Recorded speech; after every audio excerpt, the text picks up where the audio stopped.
Page 130, can. We're starting to get a little trickier with the fingering. Been fairly simple so far, but you know, you got to move the hands around quite a bit and things are, it's not necessarily going to be in a nice, neat 5-finger position. We've already started getting out of it. And this is another thing that we have to learn to do. They give you a little thing at the top of the page. I prefer to use the music. So let's look at can. On page 130, in the last measure, you have 2 half notes in the right hand. You're going to play the first one with 5th finger and the second one with 4th finger. You're just lifting up and move. And you should be able to do this. You'll have to do it quickly, but this is one of the things we do. Is I like to use different fingers on repeated notes anyway, most of the time. Where you're playing the same note repeatedly. And so this kind of thing is kind of nice. I like the idea of doing this. Some method books push this and others don't. Others never get into it. But I like this. So you're going to hear and then hear. And the reason for that isn't just so you can play different fingers on repeated notes, although that's nice. But the real reason for doing this is so that the little finger is available to play an A, because you got an A coming up. Now, so why do a 4 here instead of the 4 at the top of page 131? Because that's a G too. You got 3 Gs. Why 4 here? I have no idea. There's no rule says that. You could play both of those Gs at the end of the line on page 130 with 5th finger. And then use 4th finger at the top of page 131 for the quarter note. That's fun.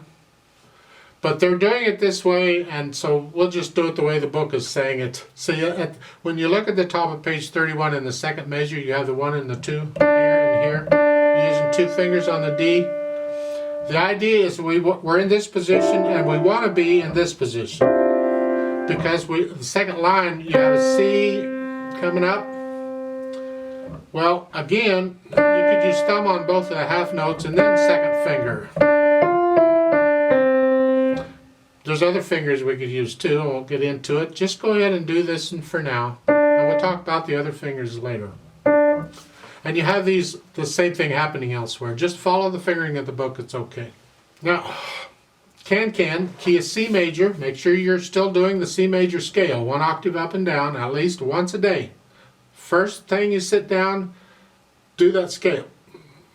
You don't have to work on it for hours on end. Just do it. I mean, you're going to do it every day, so you'll get it eventually. Nice and slow and easy. I explain it all in the video. Okay.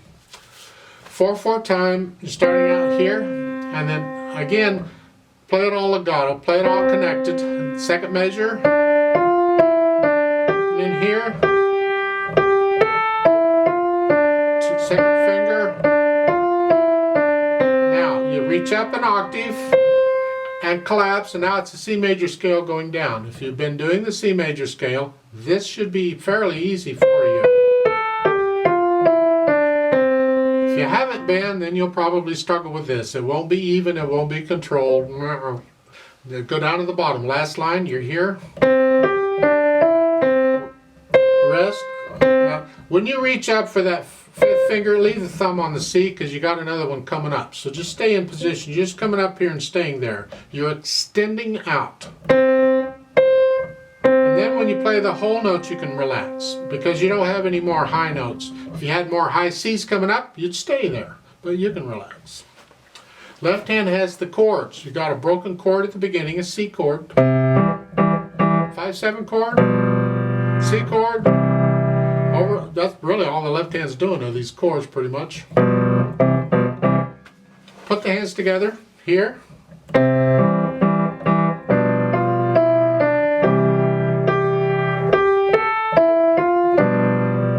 you work out the whole thing, get the hands working together. You don't have to go that fast. You go your speed, not mine. And then we put in the articulation. You have this slur and staccato. Nice light wrist staccato here. And lift up for the slur in the right hand.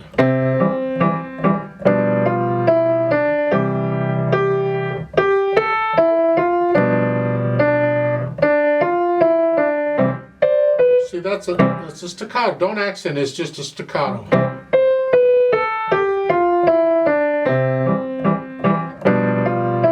Good there? Now at the bottom of the page here, these are not staccato in the left hand, so hold them out a full beat. And this note is not a 5/7 chord, it's not a B, it's a C. It's like a C sus4 is what they call it.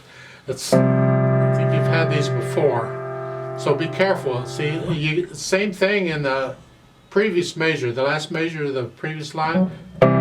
You're playing C's all the way through. So careful there. And the staccato. And they're accented. Give them a little extra oomph. It's the right hand we want to hear. So so we add the dynamics. It's moderately loud. That's the melody. Keep the left hand soft. You're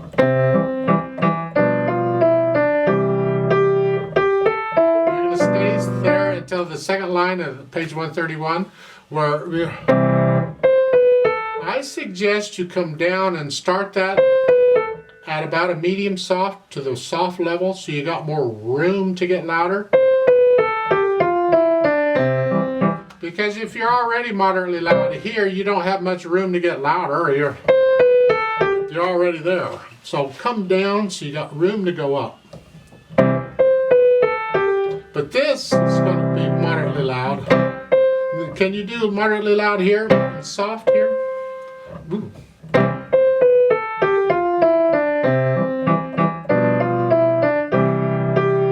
So forth.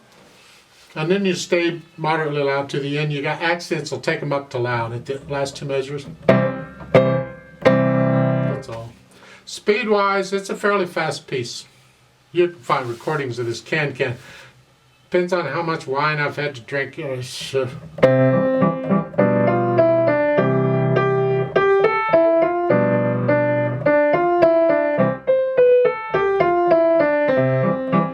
thing. That comes in time. Accuracy and control is more important than speed. So you learn it first and you can gradually speed it up. I'd like to play it with you very slowly to double check the notes and the rhythms. Not going to do any dynamics. Just notes and rhythms and articulation. I'll give us 4 counts. 1, 2, ready, go. 2,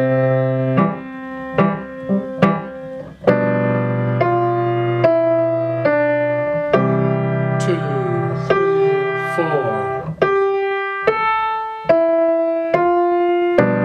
2, 3, 4.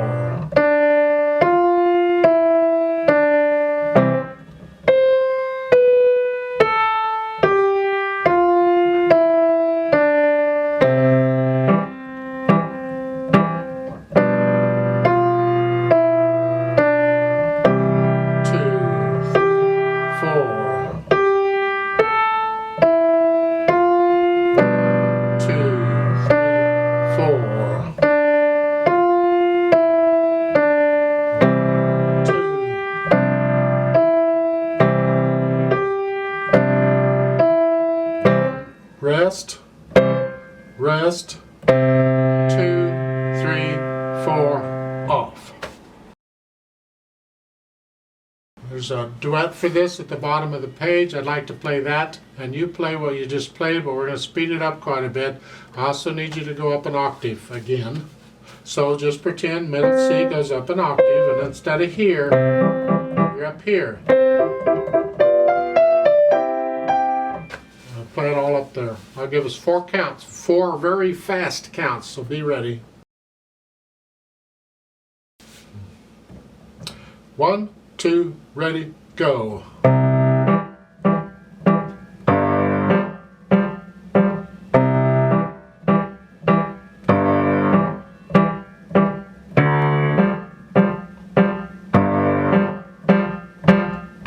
2, 3, 4.